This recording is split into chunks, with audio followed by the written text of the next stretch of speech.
partner. Number 8, I retain the right to personally cross-examine your witnesses. That includes you, Diba? Madam Chair. Diba? Ito, unang-una. Kasabay, halos kamukha siya ng number 6 eh. Diba? I retain the right to personally cross-examine your witnesses. At bakit mo ikaw cross-examine yung chair? Diba? Ang chair, nakikinig lang because in aid of legislation, partner. So, what's your purpose of doing a gross examination doon sa senador? Diba? So, sabi nga natin, partner, unang-una, wala kang karapatan magtanong. Diba? Kahit may lawyer kang magaling na katabi mo, hindi rin wala rin karapatan yung lawyer mo magtanong. Sabi ko nga, punin mo na yung mga lawyers mo. Unahin na natin si Senator, partner, si Senator Villar, Cynthia. Sumunod, sino pa ba? Si Senator Amy. Oo. O di ko na paupuin mo dyan. Basta pa-cross-examine mo lahat yung mga to. Ano na yan? Pero hindi ikaw. Diba? Hindi ikaw. Pero talagang hindi pwede magtanong ang resource person. Hindi. Oo. Hindi, sa procedure yun. Sa witness, Hindi. Kaya nga dapat, kahit nga lawyer, partner, resource person ka lang. So, even kung magdadala sa ng lawyer. Saka hindi naman to criminal case eh. Oo. Diba? Hindi to criminal case. Okay. Nasa number 8, 9 na tayo. Ito, partner. Ito. You must reveal the real amount that you paid to these witnesses, whether by way of cash, ATM, credit card, GCash, etc. It must be attested and signed by your witnesses, including sources of funds, whether personal or government-related funds. Kung ako, papayag ako nito. Pero, sabay tayo. Paano? You must also reveal, Pastor Kibuloy, all the amounts that you receive by way of cash, ATM, credit cash, GCash, etc. Diba? Saka anong sources ng funds mo? Paano mong nabili yung mga ari-arian mo? Diba? Mas delikado yun. Pero definitely, partner, ito naman, number 9, tandaan nyo mga kayubi, you must reveal the real amount that you paid to these witnesses. So, meron naman siyang gustong tumbukin. Una, scriptwriter. So, scripted yung nangyayari sa Senado. Pangalawa, itong mga witnesses mo, paid. Ako, medyo mahirap yun. Diba? Napatunayan. Diba? Partner. Tama ka. Imagine mo, sinabi na niya that you paid to these witnesses. Prove mo muna na paid. Diba? At least, doon sa US, diba, may na-prove na. Kahit papano. Nung nag-reveal, yung kanyang tauhan, na yung perang $330,000 sa kanya, na gustong ipuslit from Hawaii to the Philippines. Inamin yun. At least may pwede ng ebidensya yun, di ba? Dito wala pang ebidensya si Pastor Kibuloy na that you paid to these witnesses. So, lumalabas, gusto niya ipakita sa ibang tao na yung witnesses na yan, scripted plus bayaran. Okay. Diba? Kahit walang ebidensya. Ang number 10, medyo mahaba-haba ito. Provide a notarized letter of assurance signed by you and the Senate President that there is no collusion between you and the Senate leadership with the U.S. government, FBI, CIA, U.S. Embassy, State Department security officer from Marcos government to illegally arrest me through provisionary or extraordinary retention that includes kidnapping and assassination, with the assurance in written form that that your invitation for me to attend the hearing is not a trick to trap me to execute, with 2 corresponding reward of $2 million, and that I am able to go back in Davao City without harm. Yan, medyo matindi din yan, partner. Partner, una pa lang, di ba? Doon pala ito sa una tayo haba kasi. That there is no collusion between you and the Senate leadership. With the US government, FBI, CIA, US Embassy, State Department Security Officer, from Marcos government. Di ba? Okay, so sinasabi dito, assurance signed by you and the Senate President na hindi nakikipagsabuatan. Kasi partner, una pa lang, di ba, sa una niyang talumpati, yung hindi siya nagpakita, partner, yung unang-una, sinabi niya na nakikipagsabuatan ang gobyerno ni Pangulong Marcos, ni PBBM, sa US. Dumating po sa aming kaalaman sa mga sandaling ito, from reliable sources, correct me if I am wrong, but these are reliable sources na dumating sa akin, na ayaw na raw po nila ng extradition treaty. Ang kanila daw pong gagawin ng CIA, ng FBI, ng US Embassy at State Department, kasabwat ng ating gobyerno, ng Pangulong Marcos at ng First Lady at kung sino pa man ang nasa gobyerno, ako ay rendition ng kanilang gagawin. Ang rendition, ang ibig sabihin po, anumang oras pwede lang pasukin ang aking compound at ako ay kidnapin. It's not only rendition, but also elimination. If it is possible, pwede nila akong i-assassinate. So, nandun po sa dalawang yun. Kidnapping or assassination. Killing talaga, murder. Yun po ang dumating na balita sa akin ngayon from reliable sources. Kaya, mulang 2018, alam na po namin na may gagawin sila. Hindi lang namin alam kung paano sapagkat ang iniintay namin ay extradition sapagkat yun ang treaty natin. Ngayon, ito pong gagawin nila dahil hindi na sila dadaan doon ay illegal. Kidnapping or elimination or assassination. Di po ba sa atang sariling bansa ang aking constitutional rights na wala na? Di ba? Sa akin, partner, bago ka humingi dito na may assurance, prove mo muna na may collusion. Kasi pag gumawa ito ang pain. Pag gumawa ng letter of assurance to na walang collusion, di parang lumalabas talaga na may collusion. Tama siya sa kanyang hinala na may collusion. Baka na ano yan, partner, nakita niya yan. Sa walang kristal. Hindi. Saan? Diba? Kasi mayroon naman siyang Intel? Well. Saan siya kumuha ng Intel funds, partner? Wala naman. Kasi diba may mga ganong ano siya eh. Nararamdaman, nakikita niya yung kanyang mga... Akala ko Intel funds, meron pala siyang na-foresee. Na-foresee niya. Yung pala kasi, a self-appointed son of God siya. Nakita niya. Okay. Kung nakita niya yan, partner. Patunayan niya. Paano niyang nakita? Saan niya nakita? Diba? Panaginip ba? Saan? Diba? So yun, diba? Kasi pag ito, okay ka dito, partner, lumalabas, tama yung hinala niya in the first place. Diba? Samantalang sabi nga ni Pangulong Marcos, yung huli, bago siya pumunta ng Australia noon, partner, diba? Sabi niya na paproteksyonan siya, mas magandang umate na siya.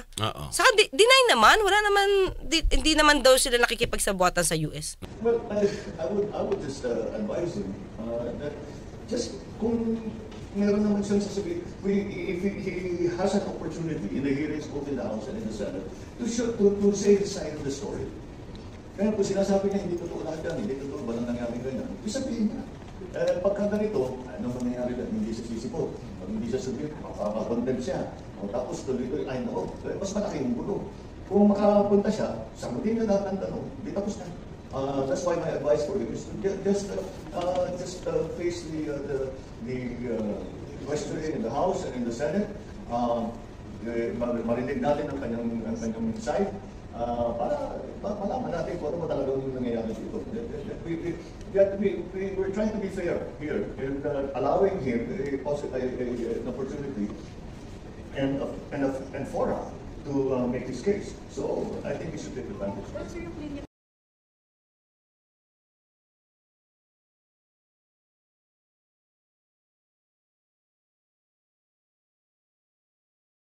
Kaya nga yung kanyang panglabing isang kahilingan o kondisyon, partner, you must allow my 50 security personnel. Ay, partner, wait lang. Bago ka tumalon. Sige. Meron pang isa. Yung dulo. Diba? Okay. Ito, tingnan mo partner Oo. Sabi niya dito, dapat hindi nyo magkakaroon ng illegal arrest through extraordinary rendition. Alam mo ba yung extraordinary rendition, partner? Yun yung nakikita sa pelikula na kinikidnap. Yung dinadampot na lang. Dinadampot na lang. So, di ba parang sa pelikula, parang pinapalabas niya dito, i-assure nyo sa akin na hindi kayo nakikipagsabuatan, na ipakikidnap nyo ko, or papatain nyo ko. O, saan niya naman nakuha to? O, di ba? Saan niya nakuha? Ay, baka mayroon din talagang... Na-foresee ulit. Oo. Na-foresee. Oo, eh. Baka may intel din siyang natatanga partner. Bakit? Oo, na may... Well, hindi natin paminsan masaya kung bakit may mga ganitong klaseng mga partner. Info. At, baka yung nila, yung source nila, yung dating source niya, ni dating Eric Celis. Yung dating tiga-senado daw. Nandun sa loob. Na sinasabi, magkano daw yung ginastos sa travel expenses ni Ni speaker? Speaker. O baka yun din. Diba? Pero i-prove nila. Oo. Diba? Kasi ito, magre-require ka ng written assurance. Tapos ikaw wala kang written assurance, wala kang ebidensya na dokumento na may ganitong klaseng sabuatan. Diba? Parang hindi siya hindi siya magkapantay. Diba? Ito partner, sabi niya pa dito and you should have the assurance in written form that your invitation for me to attend the hearing is not a trick to trap me to execute with 2 corresponding rewards of 2 million. Hindi pa kanya napatunayan tong reward nito yung bounty na $2 million kasi dinina ito ng FBI partner. Dinina ito ng US. Na walang katotohanan yung sinasabi niyang reward na $2 million para sa kanya. Para mahuli siya. Oo. Diba? Kaya So sige. Dito, sa number 10 partner, naglilay siya ng kwento, naglilay siya ng basis, na no basis. Alam mo yun? Trying to lay the foundation, pero no basis. Diba? Nilalahad niya, kung ikaw ang makakabasa, nang hindi mo iintindihin kung saan nakuha yung kwento, pwede ka maniwala agad na may ganitong kwento, na may $2 million na na bounty, na reward, na merong collusion sa gobyerno saka sa US government. When in fact, ito wala pa. Oo. Wala pa napoprove dito, salita lang to. So tingin ko, bago siya humingi ng written letter or notarized letter of assurance, notarized pa, prove niya muna the existence of these things, partner. No. Diba? Yung pang number 11. You must allow my 50 security personnel, including a number of police and AFP officers, to attend the hearing and secure my perimeter. Grabe. So talagang... 50. So ano na lang siguro magiging itsura ng Senado, partner? Oo. 50 security personnel niya. Oo. Ano to, volunteer ulit? Wala rin bayad to? Alam mo, walang bayad to, partner. Kasi pababayaran niya yung pagkain nito sa Senado Oo. Diba? Tapos may mga pulis pa at AFP officers. Diba? Teka, ito lang sa akin na i-analyze natin ito mga kayubi. So lahat may mga armas itong 50 security personnel niya. Hindi naman niya sinabing armed, pero syempre, ano na yun party yun. Matik. Oo. Diba? The partner kasi ganito. Sabi mo, you're the son of God. Diba? Tapos, wala kang ginawang mali. Yun premise natin is wala siyang ginawang mali. Wala siya na agrabyado. Diba? Kung wala ka naman na agrabyado, bakit ganito ka katakot sa buhay mo? Kasi diba? dahil nga rito, partner, doon sa number 10 na binabanggit niya. Ay, yun, partner. Kaya talagang... Kasi pwede siya ma-arrest. Wala pa naman extradition. Wag naman siyang advance mag-isip. Sinisiguro lang niya, partner. Wala nga extradition. Hindi naman siya ibibigay. Tapos may mga binabanggit pa nga siya, di ba? Mga alleged assassination. Bakit nga? Okay. Ulitin natin premise ulit. Kung wala kang ginawang mali sa US, kasi kung kwento-kwento lang, scripted. Diba? Wala ka rin ginawang mali sa Pilipinas. ano ang ikakatakot mo? Appointed son of God ka. Nga. And at the same time, partner, pag wala kang alam mo na wala kang ginawang mali, walang ganun taong kagalit sa'yo. Walang sobrang galit sa'yo. And you will be saved. Diba? At kung ikaw man ay mawala at kunin ni Lord, ibig sabihin, may purpose yun, parang si Kristo. Sinakripisyo mo for the sin of mankind. Pero unfair naman yung mga aligasyon kung wala namang katotohanan, partner. Oo. Pero kaya nga, di ba, kung alam mo, wala kang ginawa, madali mo siyang madidepensahan. Kasi alam mo sa sarili mo, actually, partner, pag gumagawa ng kwento, madali kasi siya makross-examine. Diba? So, bakit sa number 11, kitang-kita yung fear sa kanya? Diba? Imagine mo 50 security personnel and a number of police and AFP. Sundalo pa. Police saka sundalo. Oo. Ito siguro yung number 12, karapatan niya to. Okay. You must allow me to bring my own witnesses to testify against your witnesses. No time limit. Hindi din. Hindi rin. Hindi siya po pwede unless kukumbidahin sila. Ng Senado. Di ibigay mo yung names para makumbida. Hindi siya mismo maghahanap at magdadala kahit without invitation from the partner. From the committee. Sabi mo, ito si Rod Marcelino, may alam to ng buhay ko, kilala yung taong yan. So if can I bring him and then you ask question? Para malaman nyo yung katotohanan, hindi yung one-sided? Pwede. So ang Senado ang mag-iimbita. Ibigay mo yung names. Magpapadala ng invitation. Bigay mo yung names. Ito, he can tell the truth. No time limit na naman, Diba? So alam mo naman kung saan papunta tong nire-request niya Number 13, partner. It must be your own responsibility to secure safety clearance from ATO, and CAAP for my private jet to take off and land from Davao International Airport to Manila Airport and vice versa smoothly and without trouble, in compliance also of condition number 10 of this set of conditions. Una, partner, kaya ba siya magpa-private jet dahil sa fear niya o dahil sa sanay na siya na private jet lang lagi ang dala niya? Good. Kung mayroon naman siyang private jet, pagkatapos, di umano. May nagbibigay naman ng panggasolina sa kanya. May mga ganitong klase siyang mga banta, di ba na sinasabi? Sige, for security pa rin niya na dalhin niya yung kanyang private jet. Of course, may gastos din ito. Sabi mo nga, magkano yung gasolina niyan? So, gobyerno. Gobyerno magbabayad. Partner. Sa akin lang naman, partner, di ba? If you really want to clear your name, di mo kailangan to kasi bakit mo ito tayo, i-analyze natin mga kayubya. Bakit mo papabayaran sa gobyerno itong gagamitin mong private jet? Kung pwede ka naman gumamit ng commercial plane na merong kasamang 50 security personnel. Kaya lang gastos pa rin yun, partner. Kaya ba ng 50 security personnel magkasya doon sa loob ng private jet niya? Mukhang hindi. Ilan ba yung kapasidad? No. Diba? Baka 12-seater lang yon, partner.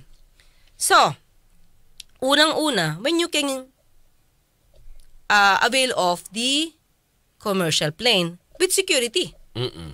Diba? With security. Bakit kailangan private jet? Kasi takot ka talaga sa buhay mo. Or sanay lang. Never naman kasi siya umalis na ng commercial puro private. Mas lalo na ngayon kung may mga, diba, di umano. May natatanggap siyang pagbabanta sa buhay. So, mas kailangan niya ng private plane. Okay na, sige. Bakit mo naman pababayaran yung fuel, jet fuel nito, kung kaya mong magpamigay at kaya mong ipagamit ng libre itong jet na to kay Senator Robin Padilla at saka kay dating Pangulong Duterte.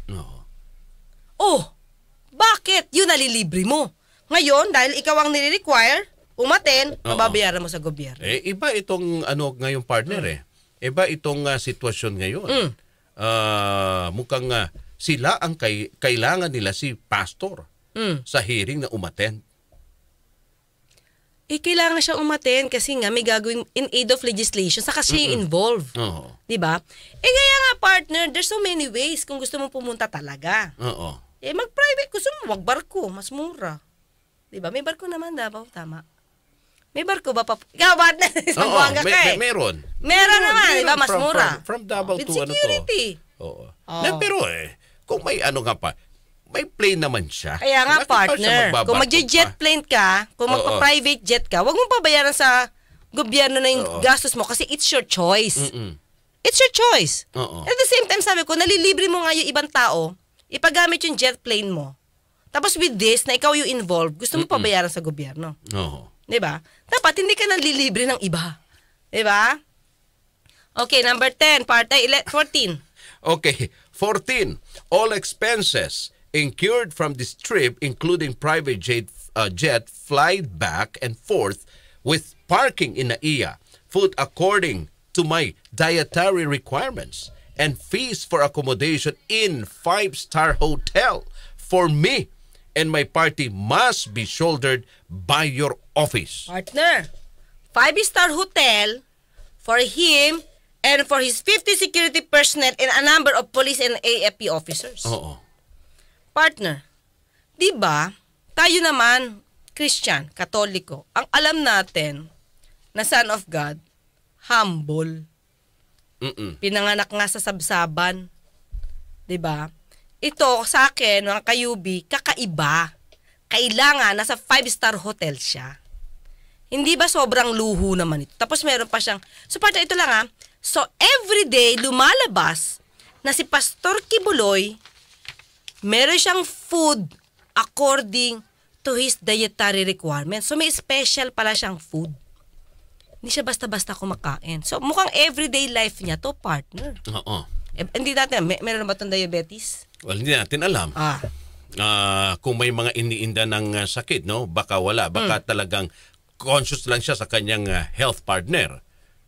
So, may mga ganong tao conscious din. Siyempre, hindi naman po pwede pag pumunta ka dun, yun ang ikinasanay mo, tapos kakain, baka hindi siya kumakain ng karneng baboy. Bakit 5-star hotel? Baka dun lang siniserve. Yung kanya, kasi mamahalin yung mga kinakain niya.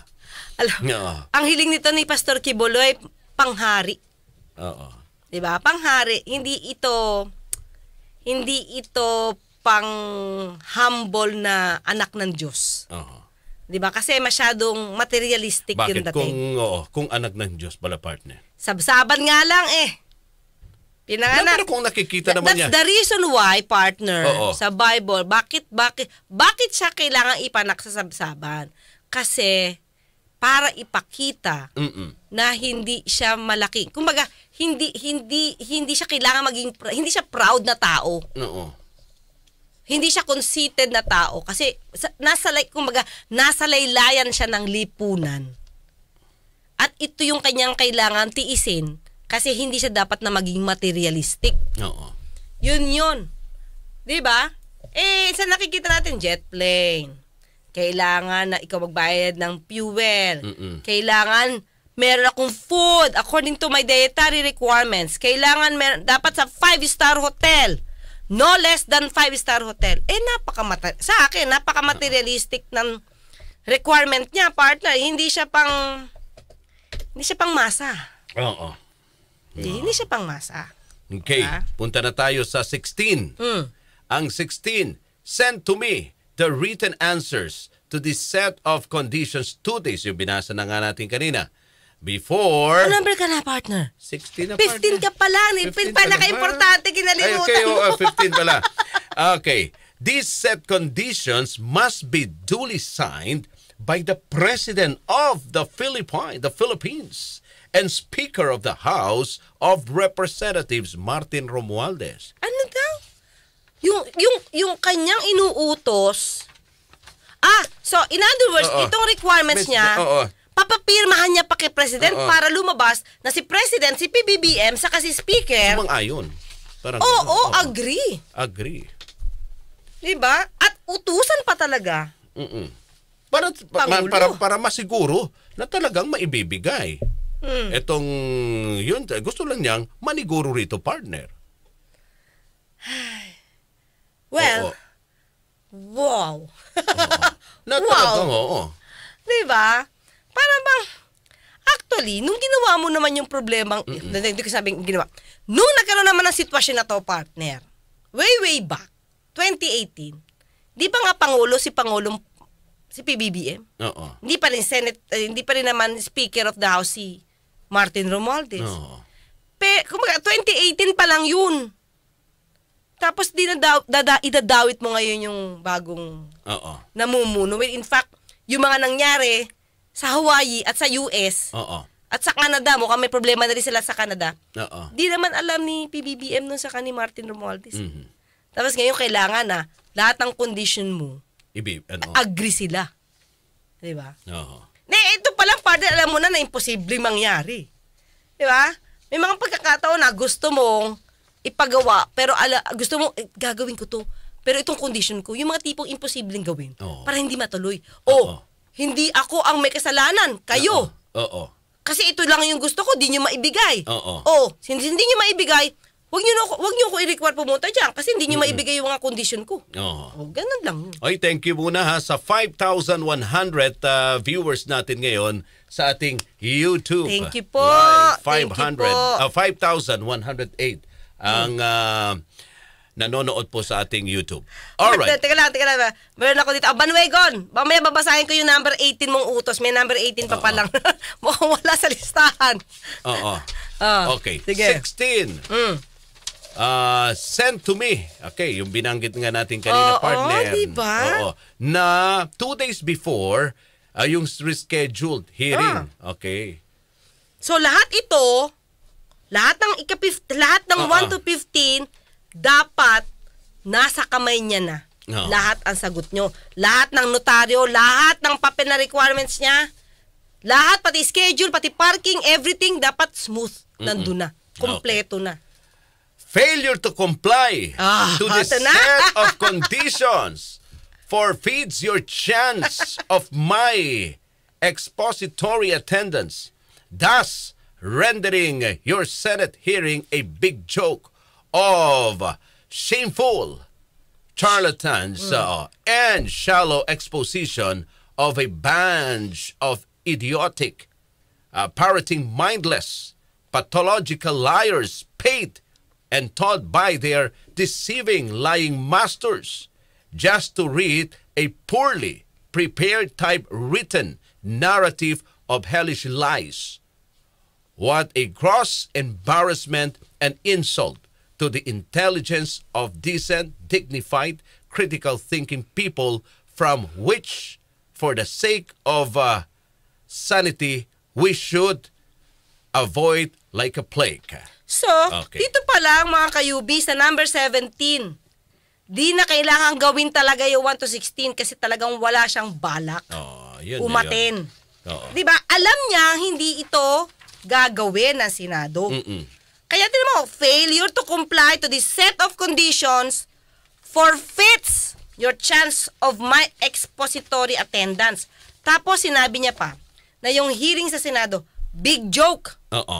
Diba? Parang may hamon Big joke kayo, nakakaya kay shameful charlatans and a shallow exposition of a bunch of idiotic, parroting mindless, pathological liars paid and taught by their deceiving lying masters. So, lumalabas talaga from the start na yung hearing sa Senado scripted ayon sa kanya. Diba? Parang sinasabi niya rito sa kanyang 17 kondisyones, partner. Kung magagawa nyo yan, pupunta ako. Pero... Kaya nga kondisyon kung... Actually, hindi nga siya condition talaga. Utos talaga, partner. Utos. Dahil kung hindi ninyo magagawa yan, walang mangyayari. Hindi, huwag niyo ko asahan. Huwag niyong asahan. Ngayon ang tanong, partner. Ay, teka partner, meron pa number 18, sabi ni Banwegon. May number 18 pa pala. Number 18. Ito, madami pala nagbibigay ng number 18. Sabi ni Banwegon. Akala ko naman 7 lang, ha? Hindi daw siya aaten. Yun yung number 18 na utos. At pa, meron pa si Terblig Deming, number 19 naman. Lahat ng senador ay magiging pastoral para bantayan ang ng appointed son of God. Ang daming sumunod. Sino ba? Yun. Kayo talaga. Big joke. Diba? So, ang sa akin, partner, may number 19 pa nga daw eh. Number 19, lahat ng senador ay magiging pastoral. May Okay. Si Terblik talaga, Terblik. Partner, makikita mo na. Ano ba ang big joke? Big joke ba yung hearing sa Senado? O big joke tong ginawang 17 utos ni Pastor Kibuloy? Diba? Ewan ko ba, sabi ko parang hindi lang pwedeng hindi natin i-discuss to, partner, kasi ginawa. Diba? At napag-usapan. Pero ito ang big joke for me. Diba? Imaginein mo, failure to comply to this set of conditions forfeits your chance of my expository attendance.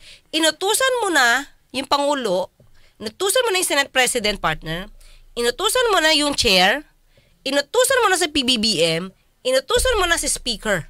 Lahat inutusan mo. Dapat gumalaw sila para sa'yo. Diba? Pati yung kaap, ato, pati hotel, lahat dapat kumilos for you. So ngayon ang tanong dyan, partner. Son of God nga. Oo. Ano ang gagawin ngayon ng committee ni Senator Risa Ontiveros? Okay. Kasi kung hindi niya maibibigay itong mga kondisyones. Hindi niya naman talaga i-comply yan. At imposible. Kasi sabi nga niya, daig mo pa yung 10 utos ng Panginoon. Saying that it's more than 10 commandments of God. And we will not bend its rules and procedures for you even if you are, as you said, a self-appointed son of God. Hindi kami para utusan mo. Partner. So, may mga nangangalap din ng pirma na para ibasura, partner. Di ba? Ang contempt dito kay Pastor. Ano ang gagawin ngayon ng committee ni Senator Risa? Ito muna tandaan natin, partner, kung pa rin niya sa 10 commandments. Diba? Na ibinigay kay Moses. Yung 10 commandments nga, doable pa eh. Itong 17 conditions niya, utos, hindi nga siya doable eh. Diba? Impossible siya. Diba? So, partner, ito ang sabi. Siyempre may pending pang issue. Kung makakapagpapirma ba si Senator Robin Padilla? Kung kakayanin ba niya makuha yung 8 na signatures. Diba? Ang sabi ngayon ni Senator Risa, kapag hindi ito nakuha within the certain period of time, 7 days. Yung contempt order niya, nandun pa rin. Hindi siya nabuwag. So, kapag dumating na yung time talaga na kailangan na i-schedule yung hearing, partner, he will ask the Senate President na ipaaresto na, iutos ng ipaaresto si Pastor Kibuloy. Kasi, may contempt eh. Cited in contempt siya. Tas hindi umaten. So, pwede na siya ipaaresto. Yun yung sabi ni Senator Risa. Pero abangan natin yan. Naku, ang iksi ng oras natin, ang bilis ng oras, partner. At panahon, mga suki. Alright, partner. So, mga kayubi, ang dami yung mga utos. Umabot hanggang 21 ang utos nyo dyan. Hanggang bukas magkita at magkarinigan tayo. Ako po sa Tony Clecas, nagpapalalang, huwag tulugan ang inyong karapatan. At ako naman pong inyong lingkod, Radyo Man Rod Marcelino.